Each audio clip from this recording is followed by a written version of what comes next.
और एक ना तुकाराम महाराज के बारे में जो अभी उन्होंने बताया, मैं ज़्यादा समय नहीं लूंगा, मुझे मालूम है आपको थोड़ा टाइम हो गया, 2 ही मिनट। राम जपने वाला राममय हो जाता है, राम का स्मरण करने वाला राम हो जाता है। आप किसी भी देवी देवता का स्मरण करोगे, आप वही स्वरूप आपको प्राप्त हो जाएगा।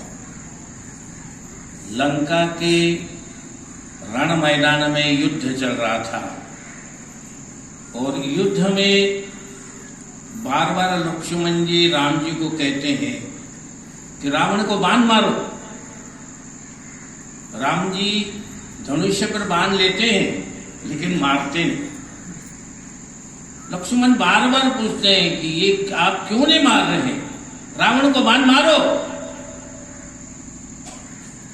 राम हंस पड़े और लक्ष्मण को बताया, लक्ष्मण मैं रावण को तो अभी मार देता, लेकिन तेरी भाभी मर जाएगी, यानी कि सीता मर जाएगी। बोले वो कैसे?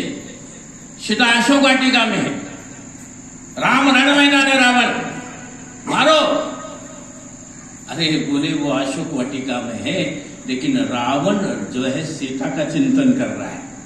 वो सीता सीता सीता, वो सीता का चिंतन कर रहा है और वो सीता का चिंतन करते करते रावण सीता बन गया है। मैं सीता को बाण कैसे मारूं?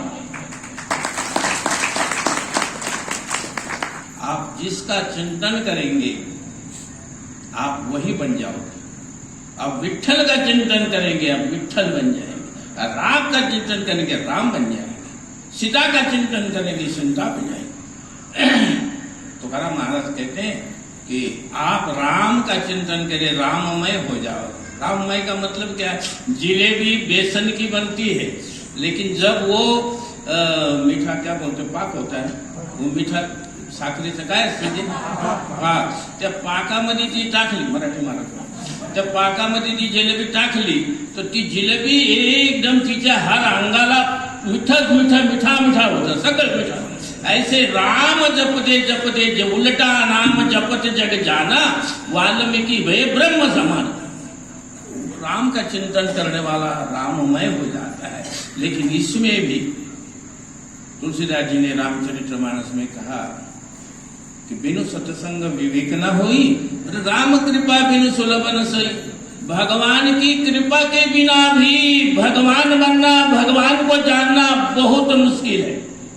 इसलिए तुलसीदास जी ने रामचरितमानस में फिर कहा, सोई जाने होते ही देहु जनाई, जानत तुम ही हुई जाए।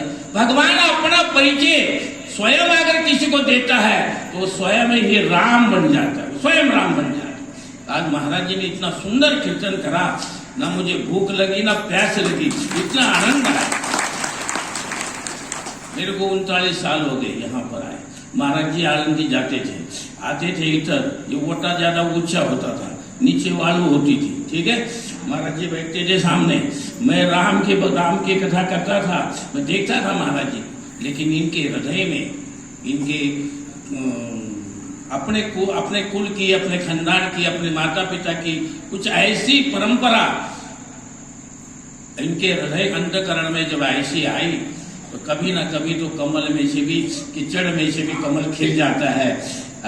कि कीचड़ की पूजा कोई नहीं करते, लेकिन कमल की पूजा, जब कमल दिखाई देता है तो कमल की पूजा होती है। महाराज जी का जीवन में इसी प्रकार उठा और उन्होंने अपना एक ध्येय करा। रामभाव ने अभी कहा कि भजन मंडल को, राम श्री भजन को साथ, बिल्कुल इसमें कोई शक नहीं है। उन्होंने प्रयास करा, उन्होंने प्रयत्न करा। प्रयास करना, प्रयत्न करने से मनुष्य पत्थर से देवता बन जाता है, पत्थर से भी।